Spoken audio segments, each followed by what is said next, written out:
Hello everyone, welcome back to my channel.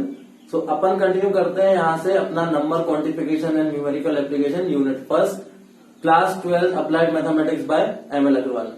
इस video के पहले मैं आपको बता चुका हूँ कि क्या होता है मॉड्यूलो अर्थमेटिक, क्या होता है कॉन्ग्रुएंस मॉड्यूलो।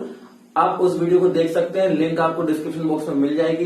देखिए, समझिए और उसके बाद इस वीडियो के साथ कंटिन्यू करिए और मेरे साथ पूरे सेशन बने रहिए। आपको अपकमिंग वीडियोस में आपको पूरे अप्लाइड मैथमेटिक्स कॉन्सेप्ट्स और पूरे चैप्टर्स में डिटेल में डिस्कस करने वाला हूँ। तो चलिए बढ़ते हैं आगे। जो अपन पढ़ने वाले हैं प्रॉपर्टीज ऑफ मॉड्यूलो अर्थमेटिक, जो है पहली एडिशन इन अर्थमेटिक मॉड्यूलो। मतलब जो एडिशन वाली प्रॉपर्टीज है वो कौन कौन सी प्रॉपर्टीज होती है। तो पहली प्रॉपर्टी जो यहाँ पे होती है वो है if a plus b is equal to c. मतलब अगर कोई दो नंबर का सम किसी एक नंबर के बराबर है, मतलब दो नंबर का सम किसी पर्टिकुलर वैल्यू के बराबर है, तो उसको अपन बोल सकते हैं a mod n plus b mod n is congruent to c mod n। ठीक है। अब कॉन्ग्रुएंस का मतलब क्या बताया मैंने यहाँ पे। कॉन्ग्रुएंस मॉड्यूलो का मतलब ये होता है कि दो मॉड्यूलस जब कॉन्ग्रुएंस होते हैं, जब उनका रिमाइंडर क्या हो, सेम हो, और जब उन दो नंबर के बीच का जो डिफरेंस हो वो आपका किसी पर्टिकुलर डिवाइजर, जो आप जिस डिवाइजर से आप डिवाइड कर रहे हैं दोनों नंबर को, वो उसका मल्टीपल हो। ठीक है। तो ये मैं आपको पहली वीडियो में जाके बता चुका हूं, तो आप वहां पे जाकर के आप उसको देख सकते हैं और समझ सकते हैं। ठीक है। तो पहली प्रॉपर्टी जो है वो a plus b is equal to c, then a mod n plus b mod n congruence c mod n। ठीक है। ये या फिर बोल सकते हैं इसको अपन a plus b mod n congruence a mod n plus b mod n। ठीक है। तो ये पहली प्रॉपर्टी है। प्रॉपर्टीज बहुत इजी है, इनके क्वेश्चंस के थ्रू मैं आपको समझा दूंगा प्रॉपर्टीज का मतलब क्या है ना। तो अब दूसरी प्रॉपर्टी क्या है, if a congruence b mod n। अगर a congruence b mod n है, देन a प्लस के, मतलब एक k आपका कोई इंटीजर है। ठीक है। उसको अपन ने क्या किया, दोनों नंबर में ऐड कर दिया। a plus k congruence b plus k mod n, मतलब कि आपके नंबर ऐड करने के बाद भी दोनों क्या है, कॉन्ग्रुएंसी मेंटेन रहेगी। मतलब दोनों का रिमाइंडर क्या आएगा, सेम आएगा। ठीक है। और के क्या है यहाँ पर, आई, मतलब इंटीजर है, पॉजिटिव इंटीजर है। ठीक है। अब एक सेकंड क्या है, if a congruence b mod n and c congruence d mod n, मतलब दो अलग अलग कॉन्ग्रुएंसी का रिलेशन अपन को गिवन है, देन अपन बोल सकते हैं a plus c congruence b plus d mod n। ठीक है। ये होती है आपकी third property. And fourth property आपकी if a congruence b mod n then minus a congruence minus b mod n, मतलब दोनों आपके जो कॉन्ग्रुएंसी है दोनों में नेगेटिव साइन का इंक्लूड करते हैं, तो उनके भी रिमाइंडर्स में क्या कोई भी चेंजेस नहीं आएंगे। एग्जाम्पल देखते हैं अपन, पहली प्रॉपर्टी से स्टार्ट करते हैं और पहली प्रॉपर्टी को समझते हैं। जैसे कि मैंने लिया अगर इसमें कि 486 प्लस 729 mod 12, इसकी वैल्यू क्या होगी, अपन को इसको सॉल्व करना है। तो इसको सॉल्व करने के लिए आप डायरेक्ट भी देख सकते हैं, इन दोनों को मैं ऐड करूं और ऐड करने के बाद मैं 12 से डिवाइड कर दूं। 12 क्या आपका डिवाइजर है। ठीक है। तो रिमाइंडर आप उस तरीके से भी निकाल सकते हैं, वरना प्रॉपर्टी की हेल्प से भी निकाल सकते हैं। प्रॉपर्टी कैसे, दोनों में इंडिविजुअली अपन मॉड निकाले तो जैसे आएगा 486 mod 12 प्लस 729 mod 12। ये प्रॉपर्टी अप्लाई करने के बाद मिल गया अपन को। ठीक है। अब 486 को अगर मैं 12 से डिवाइड करूंगा तो मुझे मिल जाएगा रिमाइंडर यहाँ पे 6, तो ये मिल जाएगा 6 mod 12 प्लस 729 को मैंने डिवाइड किया 12 से, तो यहाँ से मुझे मिल जाएगा रिमाइंडर 9 mod 12। ठीक है। तो यहां से अपन को ये मिल गया। अब वापस अपन प्रॉपर्टीज के ऊपर देखें तो प्रॉपर्टी अपन अप्लाई कर सकते हैं इस केस में। ठीक है। तो यहां से अपन के पास क्या मिल जाएगा, 6 plus 9 mod 12 that is equal to 15 mod 12। ठीक है। अब 15 को अपन डिवाइड करेंगे 12 से, तो अपना आंसर क्या जाएगा, 3 mod 12। ठीक है। मतलब आपने पूरा इसको सॉल्व किया और सॉल्व करने के बाद आखिरी तक सॉल्व करना, जब तक आपका रिमाइंडर छोटे से छोटा, मतलब जो डिवाइजर है उससे छोटा ना आ जाए। बस नेगेटिव तो नेगेटिव नहीं जाना चाहिए, हालांकि नेगेटिव जाता भी नहीं है। रिमाइंडर की सबसे मिनिमम वैल्यू है जो क्या होती है, वो 0 होती है। ठीक है। तो अपन ने क्या किया, इसको डिवाइड किया, अपन ने पूरे इसको सॉल्व करके डिवाइड किया प्रॉपर्टी के यूज से, और अपन को क्या मिल गया यहाँ से 15 mod 12 और डिवाइड किया 15 को, तो क्या मिल गया 3। तो हम डायरेक्ट बोल सकते हैं 486 प्लस 729 mod 12, इसकी डायरेक्ट वैल्यू क्या है अपने पास, रिमाइंडर 3 है। ठीक है। तो ये है पहली प्रॉपर्टी। अब बढ़ते हैं अपन दूसरी प्रॉपर्टी की ओर, बढ़ते हैं अपन सेकंड प्रॉपर्टी की ओर। सेकंड प्रॉपर्टी अपनी if a congruence b mod n then a plus k congruence b plus k mod n। ठीक है। और k क्या है आपका, कोई इंटीजर है। तो अपन देख लेते हैं इसमें, जैसे फॉर एग्जांपल मैं ले लूं अगर इसमें यहाँ पे कि आपका 25 कॉन्ग्रुएंस 13 मॉड 6 है। ठीक है, ये मैंने कोई एक एग्जांपल ले लिया। मतलब इसका मतलब मैंने कॉन्ग्रुएंसी में क्या बताया था कि आप अगर 25 मॉड 6 निकाला, ठीक है, और एक जगह निकाला आपने 13 मॉड 6, ठीक है, तो अगर कॉन्ग्रुएंस का मतलब क्या होता था कि अगर दोनों मॉड का रिमाइंडर सेम आता तो वो क्या है, कॉन्ग्रुएंस है। ठीक है, तो अगर इसको सॉल्व किया तो इसका रिमाइंडर क्या आ रहा है, 1, और इसको सॉल्व करने में रिमाइंडर क्या आ रहा है, इसका 1। मतलब ये दोनों क्या है, कॉन्ग्रुएंस है। कॉन्ग्रुएंट है तो अपन इसको इस तरीके से लिख सकते हैं। ठीक है, अब लिखने के बाद अपन को क्या करना है, इसमें अपन ने कोई एक वैल्यू ऐड कर दी, के कोई वैल्यू ऐड कर दी। मैंने सपोज कर दिया लेट के इज इक्वल टू 2 मैंने क्या किया, दोनों में ऐड कर दिया। तो इसको लिख सकता हूं मैं 25 plus 2 is equal to 13 plus 2 mod 6। ठीक है, अब इसको इस तरीके से लिख सकता हूं, तो 25 प्लस 2 मुझे मिल जाएगा ये 27 कॉन्ग्रुएंस का साइन था यहाँ पे, कॉन्ग्रुएंस यहां मिल जाएगा अपना 15 मॉड 6। ठीक है, अब इसको चेक करना है क्या वाकई में कॉन्ग्रुएंस है, मतलब कॉन्ग्रुएंस तो अफेक्ट नहीं पड़ा ऐड करने से, तो चेक कर लेते हैं। अगर मैं 27 मॉड 6 निकालू, 27 मॉड 6, तो 27 मॉड 6 निकाला, मतलब 27 को मुझे 6 से डिवाइड करना है, तो रिमाइंडर मेरा कितना आ जाएगा डिवाइड करने पे, रिमाइंडर आएगा मेरा यहाँ पर आपका 3। ठीक है, रिमाइंडर कितना आ जाएगा 3। और सिमिलरली अगर मैं 15 मॉड 6 निकालू, 15 को भी अगर मैं 6 से डिवाइड करूंगा तो मेरे पास रिमाइंडर जो आएगा 3 आएगा। मतलब दोनों का रिमाइंडर क्या है, सेम है, मतलब कॉन्ग्रुएंसी मेंटेन रही। ठीक है, तो ये होती है अपनी सेकंड प्रॉपर्टी। अब पढ़ते हैं अपन थर्ड प्रॉपर्टी, वो है if a congruent b mod n and c congruent d mod n, मतलब दोनों जगह एन क्या है, सेम है, डिवाइडर दोनों केस में क्या है, सेम है। Then a plus c congruent b plus d mod n, मतलब कि फिर ए प्लस सी और बी प्लस डी मॉडल, मतलब ये आपके क्या रहेंगे, आपस में कॉन्ग्रुएंट रहेंगे। तो एग्जांपल से इसको समझते हैं। ए कॉन्ग्रुएंस बी मॉड एन को मैं सपोज करता हूं इसमें इस तरीके से कि इसको ले लिया मैंने 25 कॉन्ग्रुएंस 13 मॉड 6। ठीक है, अब अगर मैंने एग्जांपल ये लिया मॉड 6 के साथ, तो मुझे अगला एग्जांपल भी मॉड 6 के साथ लेना पड़ेगा। तो उसके लिए मैंने सपोज कर लिया 19 कॉन्ग्रुएंस 7 मॉड 6। ठीक है, दोनों केस में क्या है, आपका मॉड क्या है, सेम है। ठीक है, और ये दोनों आपस में कॉन्ग्रुएंस भी है, क्योंकि यहाँ पे अगर मैं इसको सॉल्व करूंगा तो इसके केस में भी रिमाइंडर 1 1 आएगा, तो कॉन्ग्रुएंस रहेंगे, और इस केस में भी रिमाइंडर क्या आएंगे 1 1, मतलब ये आपस में क्या है, कॉन्ग्रुएंट है।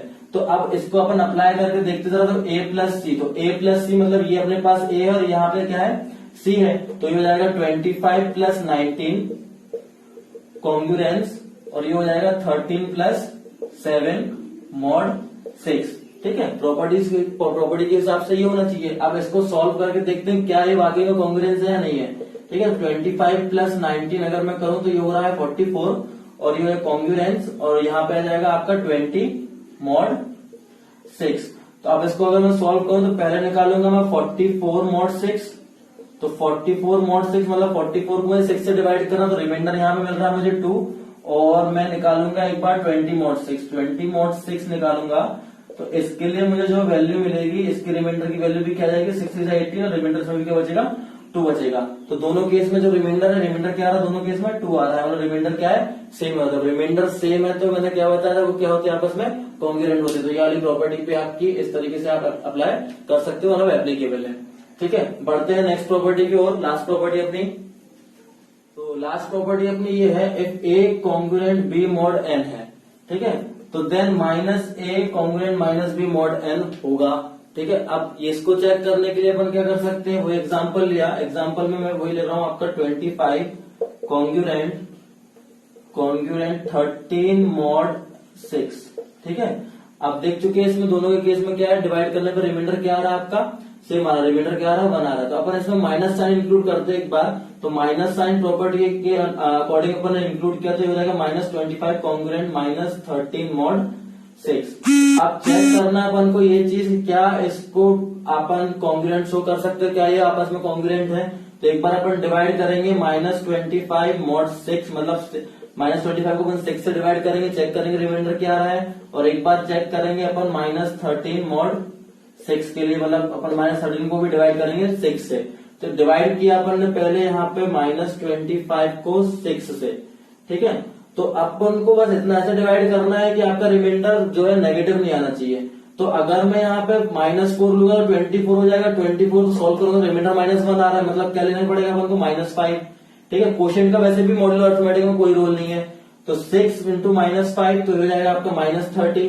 अब करते हैं यहाँ पे माइनस, तो माइनस माइनस ये हो जाएगा प्लस, तो 30 - 25 रिमाइंडर कितना आ जाएगा 5, तो इसकी वैल्यू आ गई आपके पास क्या 5। ठीक है, सिमिलरली अगर अपन इसके लिए सॉल्व करें तो ये हो जाएगा -13 इज वेन डिवाइडेड बाय 6। ठीक है, तो यहाँ पे हम इसको डिवाइड कर सकते हैं, -3 तो 6 into -3 that is -18, minus minus that is plus 18 - 13 that is 5। मतलब दोनों के केस में क्या है, रिमाइंडर आपका सेम आ रहा है। जब रिमाइंडर सेम आ रहा है दैट मीन्स ये दोनों मॉड्यूल क्या है, आपस में कॉन्ग्रुएंट है। तो ये है सारी आपकी चारों प्रॉपर्टीज जो है एडिशन इन अरिथमेटिक मॉड्यूलो, और इन चारों प्रॉपर्टीज को अपन को क्वेश्चन में इस अकॉर्डिंग यूज करना है। पूछ सकते हैं वो कि क्या ये वैलिड है, या फिर पूछ सकते हैं क्वेश्चन के अकॉर्डिंग कि अगर ये चीज की तो क्या ये चीज आप प्रूव कर सकते हो, तो कुछ भी क्वेश्चन में पूछ सकते हैं। ठीक है, और इसके अलावा अपन कुछ क्वेश्चन और डिस्कस करेंगे। और अब आगे बढ़ते हैं अपन, नेक्स्ट प्रॉपर्टीज है जो है अपनी अरिथमेटिक मॉड्यूलो, मतलब multiplication, properties of multiplication in arithmetic modulo. Okay, आगे बढ़ते हुए अपनी जो नेक्स्ट प्रॉपर्टीज है वो है properties of multiplication in arithmetic modulo. अब ये प्रॉपर्टीज जो है वो बेस्ड ऑन मल्टीप्लिकेशन है, मतलब मल्टीप्लिकेशन के कॉन्सेप्ट पे बेस्ड है। ज्यादा कुछ डिफरेंस नहीं है एडिशन और मल्टीप्लिकेशन में। सबसे अच्छी बात यह है कि दोनों प्रॉपर्टीज जो है आप इजीली याद कर सकते हैं। अगर आपको एडिशन की याद हो गई तो मतलब आपको मल्टीप्लिकेशन की बिल्कुल याद हो जाएंगी, और अगर आपको मल्टीप्लिकेशन की याद है तो आपको बिल्कुल एडिशन वाली प्रॉपर्टीज याद हो जाएंगी। कोई भी इनमें डिफरेंसेस नहीं है।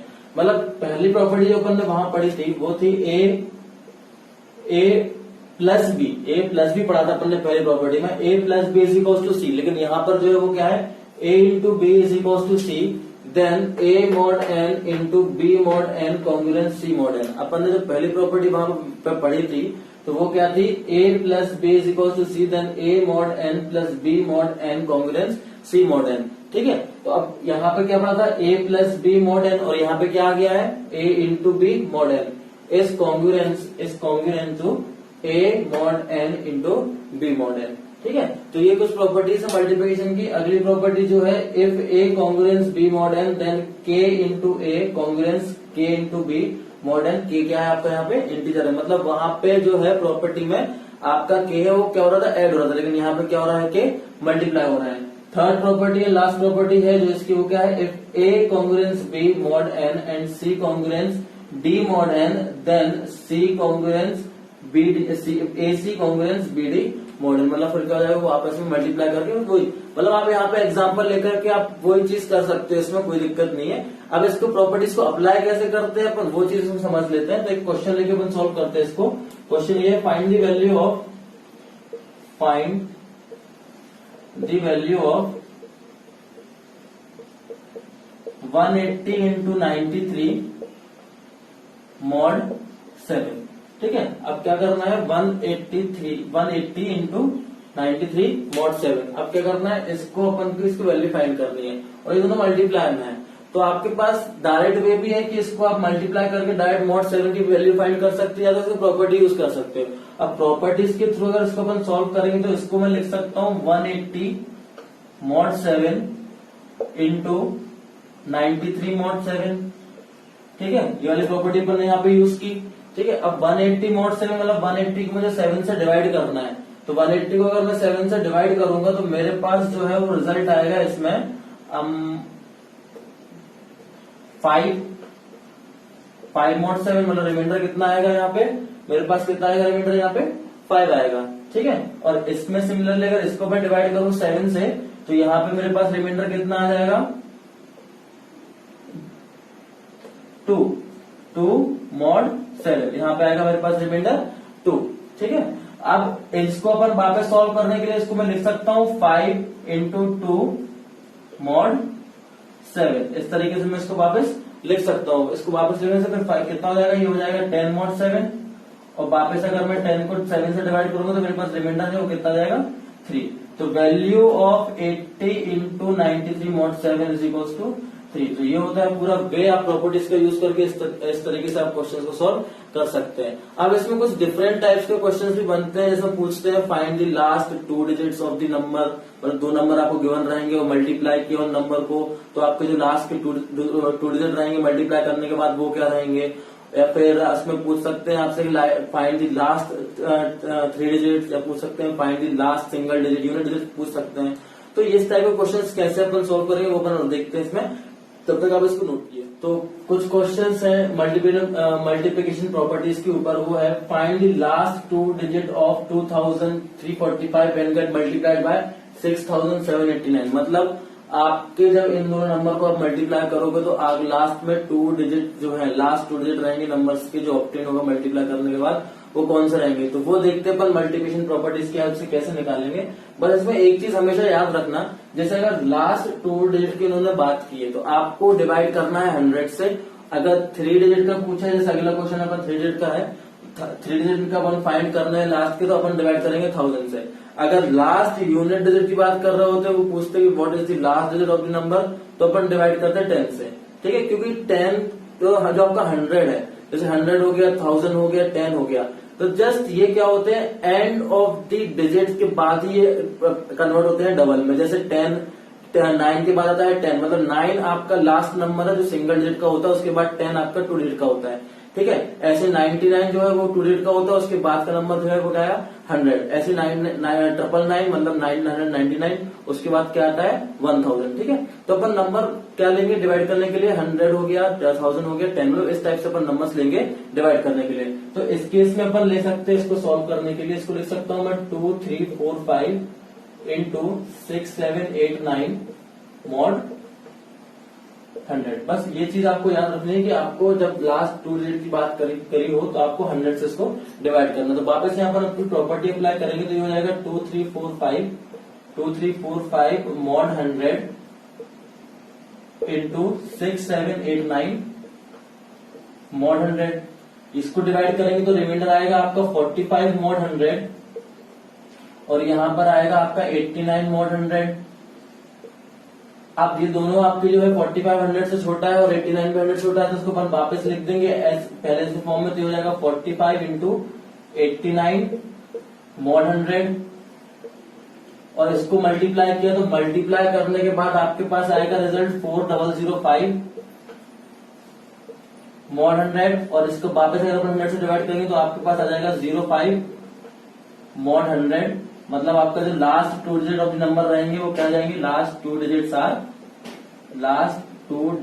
आर 05। ठीक है, ये हो जाएंगे आपके लास्ट 2 डिजिट्स किसके, जब आप इन दोनों को मल्टीप्लाई करेंगे आपस में। तो ये है पूरे मेथड, जिस तरीके से आप क्या कर सकते हैं कि आप मल्टीप्लिकेशन प्रॉपर्टीज की हेल्प से लास्ट 2 डिजिट फाइंड कर सकते हैं जब किसी भी 2 नंबर का मल्टीप्लिकेशन होता है। देखते हैं अगला क्वेश्चन, लास्ट 3 डिजिट की बात कर रहे हैं इसमें। तो लास्ट 3 डिजिट्स में फाइंड करने के लिए अपन क्या करेंगे, इसको मल्टीप्लाई करेंगे।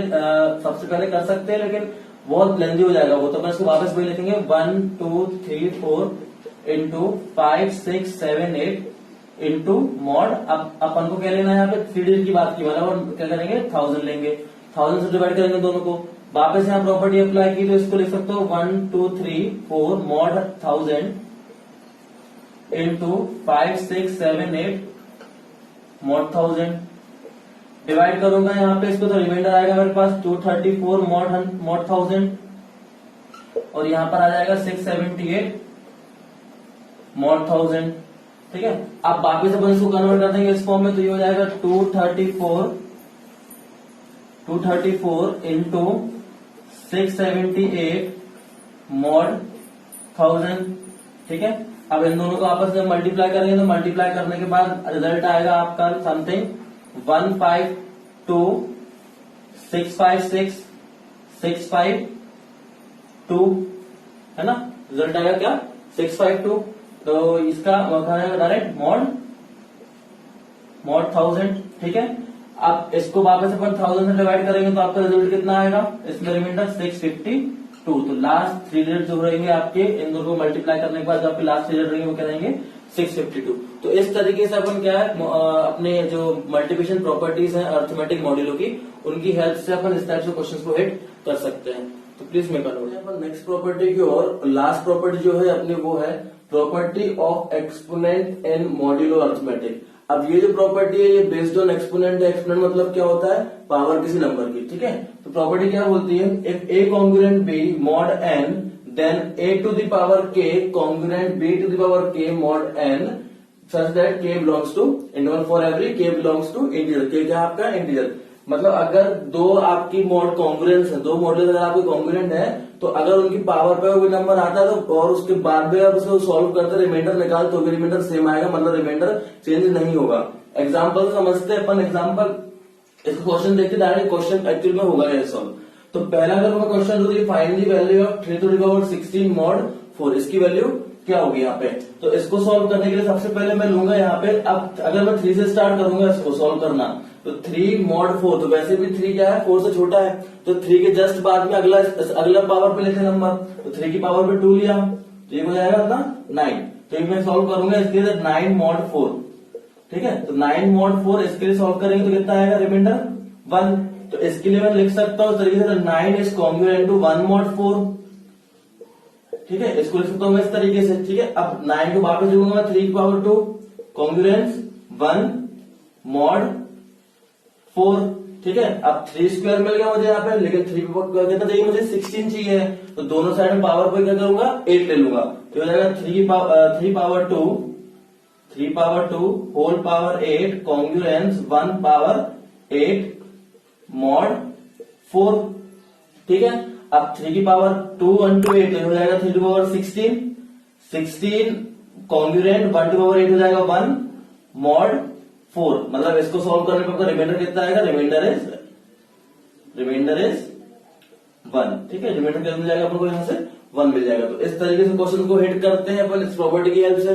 एक और क्वेश्चन अपन देखते हैं, अगला क्वेश्चन जो है इस टाइप से कोई भी क्वेश्चन पूछ सकते हैं। Find last digit of 12 to the power 12, ठीक है। अब इसकी मुझे लास्ट डिजिट फाइंड करनी है, तो मैं पहले भी आपको बता चुका हूं कि लास्ट डिजिट अगर फाइंड करनी है या फिर आपको 2 डिजिट फाइंड करनी है, आपको 3 डिजिट फाइंड करनी है। तो अभी अपन ने पहले क्वेश्चन की तो उसमें क्या डिस्कस किया था अपन ने कि अगर 2 डिजिट फाइंड करने हैं तो अपन क्या करते हैं mod 100 लेते हैं, अगर 3 डिजिट फाइंड करते हैं तो अपन क्या लेते हैं mod 1000 लेते हैं। अब इसमें अगर मुझे लास्ट डिजिट फाइंड करनी तो मुझे क्या लेना पड़ेगा mod 10, तो अपन डायरेक्ट 12 से स्टार्ट कर सकते हैं यहाँ पर। तो ये हो जाएगा अपने यहाँ पे 12 mod 10। अब इसकी वैल्यू जो है वो कितनी आएगी 2, क्योंकि रिमाइंडर 12 को 10 से डिवाइड करेंगे रिमाइंडर कितना आएगा 2। तो इसको कॉन्ग्रुएंस टाइप में लिख सकता हूं मैं, इसको 12 कॉन्ग्रुएंस 2 mod 10, इसको मैं इस तरीके से लिख सकता हूं, ठीक है। अब इसको क्या करना है मुझे, अब मैं लेता हूं 12 तक पहुंचना है, एक्सपेरिमेंट में 12 तक पहुंचना है। तो एकदम अगर 12 तक पहुंचेंगे तो फिर सॉल्व करने में थोड़ा डिफिकल्टी पड़ेगी, तो अपन स्टेप बाय चलेंगे। तो इसको पहले मैं लिखूंगा 12 to the power 4, मतलब दोनों साइड मैंने एक्सपेरिमेंट के ले लिया 4 ले लिया, तो 12 to the power 4 congruence 2 to the power 4 mod 10। इसको सॉल्व करेंगे पर 12 to the power 4 कॉन्ग्रुएंस हो जाएगा 16 mod 10, हो जाएगा 16 mod 10, ठीक है। अब 16 को वापस 10 से अपन डिवाइड करेंगे रिमाइंडर के लिए, तो हो जाएगा 12 to the power 4 कॉन्ग्रुएंस, इसको मैं लिख सकता हूं उस तरीके से 6 mod 10, रिमाइंडर कितना आएगा आपका 6। अब पहुंचना है 12 तक, तो इसमें क्या है दोनों जगह एक्सपेरिमेंट कर ले सकता हूं मैं 3 ले सकता हूं। तो जब 12 की पावर 4 मल्टीप्लाई होगा 3 से तो ये हो जाएगा 12, और इसको लिख सकता हूं 6 to the power 3 mod 10, है ना। अब क्या होगा, इसको सॉल्व करेंगे अपन, सॉल्व करने के बाद अपने पास कितना आएगा रिजल्ट, ये आएगा 212 to the power 12 congruence 6 to the power 3, इसको लिख सकता हूं मैं 216, है ना, 216 mod 10। अब मैं इसको सॉल्व करूंगा, इसके लिए रिमाइंडर फाइंड करूंगा, तो मेरे पास वैल्यू जो आएगी वो आ जाएगी क्या 6, 12 to the power 12 congruence to 6 mod 10, फिर से क्या आएगी 6 mod 10। तो डायरेक्ट में बोल सकता हूँ 12 to the power 12 जो है इसकी जो लास्ट डिजिट है वो क्या हो जाएगी 6, तो लास्ट डिजिट इज 6, ठीक है।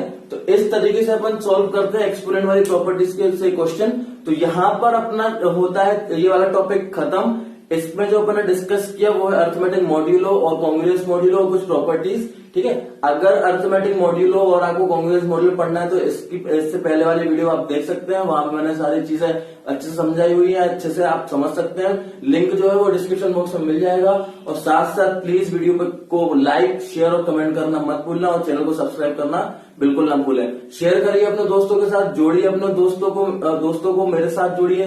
अपन पढ़ेंगे इसमें, पूरे सेशन कंप्लीट करूंगा मैं इसको, बहुत इजी तरीके से मैं आपकी हेल्प करूंगा और आपको पूरे चैप्टर को और पूरी बुक को एमएल अग्रवाल को अपन इसको कंप्लीट करके और आपको पूरापन इसको पूरा कंप्लीट करके अपन इसका पूरापन कोर्स कंप्लीट करेंगे। Thank you so much.